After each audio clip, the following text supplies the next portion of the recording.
Je te vois d'Afkouftet. Bonjour, aujourd'hui on va essayer de traiter le sujet dans la halakha.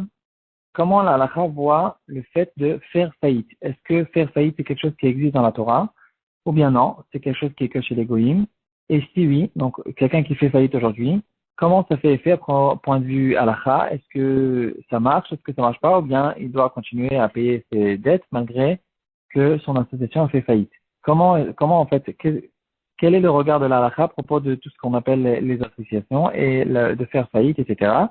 C'est un sujet quand même de Choshen Mishpat, mais il est en rapport avec notre date. Il va nous emmener la halakha suivante à propos de quelqu'un qui a promis à son futur gendre de l'argent et plus tard, donc ils se sont fiancés à cause de cette promesse. Et puis plus tard, le beau-père qui vient et qui s'est sauvé, ou bien il dit qu'il a fait faillite, il ne peut plus payer ses promesses. Qu'est-ce qu'on fait avec ça? Quel est le dit dans ce cas-là? Alors, la halakha sera tranchée dans le Shulchan Aruch, et Venaizer Simanun Bet, comme va nous le dire la Gemara, que la fille, elle peut dire, c'est pas de ma faute, c'est pas moi qui a promis. Et donc, malgré que la promesse était en sa présence, elle peut dire, maintenant, tu décides, ou bien tu te maries et tu es mochel sur toute cette promesse, ou bien tu divorces. Tu peux pas me laisser comme ça en l'air et de dire, j'attends le temps que ton père il va me payer de l'argent, etc. Tu dois décider ce que tu peux faire, il ne peut pas la rendre à Gouna entre temps. Si par contre, elle a de l'argent, alors dans ce cas-là, effectivement, elle devra donner la somme, elle devra payer de sa poche toute cette somme, parce que c'est quand même une promesse qui est en rapport avec elle. C'est vrai que c'est pas elle qui a fait la promesse, mais quand même, si elle a de l'argent, elle doit, d'après la halakha, payer cet argent. De manière générale, le Rama, il va nous dire dans ses Siman Bet, dans la partie Ebenezer, tout au début de la partie Ebenezer, le Rama, il va ramener au nom du Bet Yosef que toutes les histoires d'argent dans le mariage, c'est pas une raison de se disputer là-dessus. C'est pas une raison, bien sûr, de tarder et de ne pas se marier et de se rendre sa femme à Gouna. Et il va dire carrément que quelqu'un qui fait des histoires là-dessus, il peut causer que son zivug ne sera pas bien, il n'aura pas de shlombaït, etc. Ça peut causer des gros problèmes à ce propos-là. Donc, ça, c'est la halakha de quelqu'un qui a promis une somme d'argent et que plus tard, ils se sont fiancés et ils ne payent pas la somme. S'ils se sont déjà mariés, dans ce cas-là, euh, c'est fini. Il y a bien sûr, il y a rien à faire. Il ne peut pas, il ne peut, s'il veut divorcer, il peut divorcer comme n'importe quelle personne qui veut divorcer. Mais il ne peut pas, bien sûr, la rendre à Gouna ou se séparer d'elle sans rien faire. Parce que c'est fini, ils se sont déjà mariés, et donc maintenant les promesses, c'est des promesses, mais ça n'a pas de rapport en fait avec leur vie de mariage. Par contre, dans un cas où c'est elle-même qui a promis de l'argent, et en plus de ça, elle est déjà grande, donc une femme qui est déjà bat mitzvah, elle est déjà grande, elle a de l'argent de poche, et elle a promis de l'argent, de faire rentrer de l'argent dans le mariage, et donc plus tard ils se sont fiancés, ils ne se sont pas encore mariés, dans ce cas-là, il peut la forcer à donner l'argent en disant ou tu donnes l'argent, ou bien tu restes comme ça, euh, sans, sans rien. C'est-à-dire, il la laisse à Gouna et il n'est pas obligé de la divorcer. Si elle veut quand même, si elle, au contraire, si lui il veut la divorcer et qu'elle, elle ne veut pas la divorcer, dans ce cas-là, il y a normalement un chérem de Rav Kacham qui dira qu'on ne divorce pas une femme sans qu'elle soit d'accord. Alors, dans certains cas, les postes vont même permettre cette chose-là et dire qu'il pourra la divorcer et se partir chez quelqu'un d'autre. Dans le cas où c'est elle-même qui a fait cette promesse. Donc, quand on dit fiancé, bien sûr, on parle d'un cas où il a fait les kiddushin et il n'a pas fait encore la vie de mariage. C'est pas les fiançailles qu'on appelle aujourd'hui. De là, on en arrive à quelqu'un qui a fait faillite. Donc, qu'est-ce que c'est quelqu'un qui fait faillite? On sait tous, c'est quelqu'un qui a une association. Les tribunaux d'aujourd'hui, ils reconnaissent cette chose-là que dans certains cas, ils vont publier sur lui comme quoi son association a fait faillite. Et là, on arrivera avec les banques qui vont arriver, l'État qui va arriver et qui vont prendre les biens qui appartiennent à cette association et ils vont distribuer ces biens en fonction des pourcentages à tous ceux que l'association doit l'argent et le reste, il n'y a pas de reste, c'est tout. En fait, lui, en tant que personne, il peut continuer à vivre tranquillement et malgré que il doit beaucoup d'argent à beaucoup de personnes, il peut recommencer sa vie et on considère qu'il ne doit rien tant que après qu'il a décidé qu'il a fait faillite. Alors, dans la Torah, normalement, ça n'existe pas une association. Donc, on ne peut pas dire quelqu'un quelqu'un, en fait, qui a une association, c'est lui-même. C'est pas lui, il n'est pas extérieur de l'association. Si son association doit de l'argent, c'est lui qui doit de l'argent à des gens. Et donc, tant qu'il est encore vivant, il est obligé de tout faire pour payer l'argent. Il ne peut pas dire les emprunts et toute l'histoire d'argent, c'est en rapport avec l'association. Si l'association n'existe plus, alors c'est fini, il n'y a plus de prêt. C'est pas vrai, c'est lui qui est normalement tout khaya.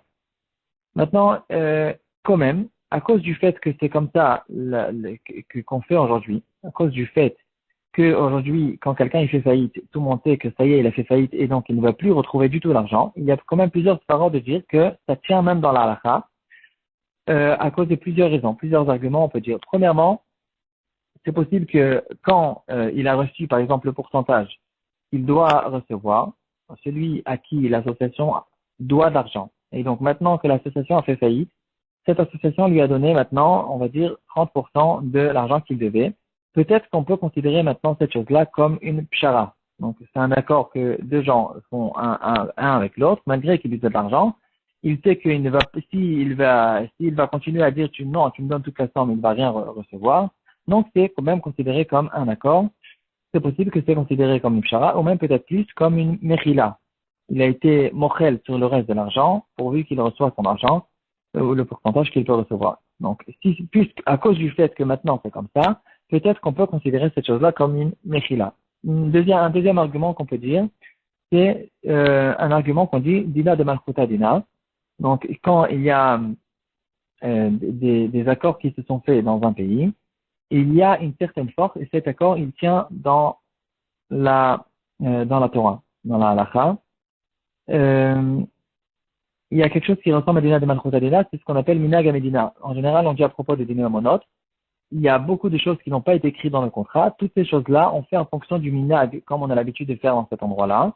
Et tous les deux, ils sont d'accord, ils savent que les choses qui n'ont pas été dites, on fait en fonction de ce qui est normal de faire dans cet endroit-là. Alors, la première chose que les possibles vont voir, c'est à savoir, est-ce que le fait qu'il n'a pas reçu le reste de l'argent, donc dans notre cas, les 70% qu'il n'a pas reçu, est-ce que c'est considéré comme une pshara ou c'est considéré comme une mechila? C'est-à-dire, est-ce que c'est un accord qu'ils ont fait entre les deux, et ils ont été d'accord entre les deux de payer que 30% et pas les 70%, ou bien c'est considéré qu'il a reçu 30% et le reste il a été mochel. Quelle est la différence si on dit comme ceci, si on dit comme cela? On dirait que c'est exactement la même chose. Alors, il y a des différences dans la halakha. Premièrement, quand c'est une pshara, il faut faire un kinyan. Donc, on se trouve dans le tribunal, dans le bedin. Si on fait un accord, si on fait entre nous deux une pshara, alors il faut faire là-dessus un kinyan. Dans une mechila, il n'y a pas besoin de kinyan, il suffit de dire ou de penser que je laisse tomber maintenant le reste de la somme. Dans ce cas-là, il n'y a pas besoin de kinyan. Et donc, puisqu'en général, dans quelqu'un qui fait faillite, il n'y a pas du tout de kinyan, si on considère cette chose-là comme une pshara, il pourra venir plus tard et lui dire, d'accord, merci beaucoup, tu m'as donné les 30%, mais maintenant j'attends que tu me donnes encore les 70%. Si plus tard il refait des affaires et il a de l'argent, il peut revenir chez lui et lui dire, maintenant je veux le reste de la somme. Si c'est une mechila, c'est fini, il a été mochel. Les poskim, ils ont plutôt tendance à dire que c'est considéré comme une pshara, et donc à cause du fait qu'il n'y a pas de kinyan qui a été fait là-dessus, il peut venir plus tard et demander son argent. Deuxièmement, si c'est considéré comme en plus de ça, même si on dit que c'est une mechila, il y a une para de dire qui dira que si j'ai été forcé à être mochel, donc j'ai pas été pour de vrai mochel, c'est à cause du fait que je savais que j'allais rien recevoir comme argent si j'allais pas si je n'allais pas être d'accord de recevoir mes 30%, c'est que à cause de ça que j'ai fait en fait semblant, ou bien j'ai même peut-être dit clairement que je laisse tomber les 70%, mais en fait j'ai pas tout monté, c'est quelque chose qui est clair, que j'ai été forcé à être mochel sur le reste de la somme. Et donc, c'était au fait que pour sauver les 30%. Et donc, dans ce cas-là, je n'ai pas vraiment été mochel et je peux venir plus tard et redemander mon argent. Donc, les postes me diront que dans un cas où je peux récupérer mon argent plus tard, c'est quelque chose que je peux faire. Par exemple, il y avait une histoire dans le shoot de Bethel Chokhmah. Il y avait un grossiste de papier et un de ses clients qui achetait des grandes quantités de papier, il a fait faillite. Et donc, il lui devait beaucoup d'argent et il devait encore beaucoup d'argent à beaucoup de personnes. Et à cause il devait des sommes qui étaient des sommes beaucoup plus grandes à d'autres personnes, et à cause de ces autres personnes à qui il devait des grandes sommes, ils, euh, ils ont décidé qu'il allait faire faillite, et donc il allait donner, en fonction du pourcentage des sommes, les sommes qu'il devait aux grands, aux personnes à qui il devait beaucoup d'argent. Lui, il n'était même pas dans l'affaire, et donc c'est pas lui qui a décidé que on décide qu'il fasse faillite et qu'il paye ce qu'il peut payer. Il était juste de côté, et donc ils sont arrivés chez lui, ils lui ont dit, voilà, telle et telle personne a fait faillite, et maintenant on vient prendre un pourcentage de la somme qu'il te doit. Donc, dans ce cas-là, et donc, voilà. Donc, en tout cas, il a reçu pour l'instant la somme. Plus tard, cette personne-là, il a continué à acheter chez lui du papier. Et donc, lui, il est venu chez le Rav et il demande est-ce qu'il peut se permettre, si par exemple, il va lui donner 10 000 papiers, il peut prendre à chaque fois 200 papiers pour lui. Donc, il donne 10 000 papiers moins 200 feuilles. Et petit à petit, il va se rendre à soi-même la somme. Il dit que c'est impossible, il ne compte jamais les feuilles, il ne va pas remarquer. Et dans ce cas-là, en fait, il récupère petit à petit cette somme jusqu'à ce qu'il finisse de récupérer cette somme. Dans ce cas-là, le Bethel HaKokhma, il lui a permis de le faire. Il dit que c'est quelque chose qui est permis parce que depuis le début, il n'a jamais été mochel. On est venu chez lui, on lui a dit, prends ta somme et c'est tout. Donc, puisque lui, il n'a jamais fait une pshara là-dessus, il a, dans ce cas-là, le droit de le faire. Euh, on passe au deuxième argument qui a été ramené là-dessus dans les poskim, c'est est-ce qu'on considère le fait qu'il y a un dîner de Malchut Adina, puisque c'est quelque chose qu'on fait dans les tribunaux dans le monde entier, est-ce que à cause de ça, maintenant, ça a donné une force même dans la halakha? Point de vue dîner de Malchut Adina, les poskim disent qu'il n'y a pas ici, on ne peut pas dire vraiment qu'il y a un dîner de Malchut Adina, parce que le dîner de Malchut Adina, c'est plutôt des choses qui sont en rapport avec l'État. Par exemple, il y a des taxes à donner sur l'État, ou bien il y a toutes sortes de lois, le feu rouge, toutes sortes de lois qui sont en rapport avec l'État et l'organisation de l'État lui-même. Dans ce cas-là, on va dire dina de malchotadina. Mais dans un cas où l'État a donné toutes sortes de lois qu'il y a entre deux personnes qui n'ont pas de rapport avec l'organisation globale, générale de l'État, dans ce cas-là, on ne dit pas dina de malchotadina. Par contre, à propos de la svara qu'on a dit que c'est une histoire de minag amakom, ici il y a quand même plus de possibilités de dire qu'il y a une question de minag. Donc à cause du fait que tout le temps quand je fais une affaire avec quelqu'un d'autre, on sait tous les deux qu'aujourd'hui ça existe l'histoire de faire faillite. Et donc tous les deux on sait que dans un cas où il ne pourra pas payer l'argent et il va faire faillite, je vais perdre mon argent, ou je vais recevoir qu'un petit pourcentage de ce qu'il me doit. Et donc c'est considéré comme si qu'on avait écrit ensemble. Si en fait deux personnes écrivent clairement dans le contrat, dans un cas où il fait faillite, il ne va pas te payer, alors c'est clair, on peut écrire dans un contrat ce qu'on veut.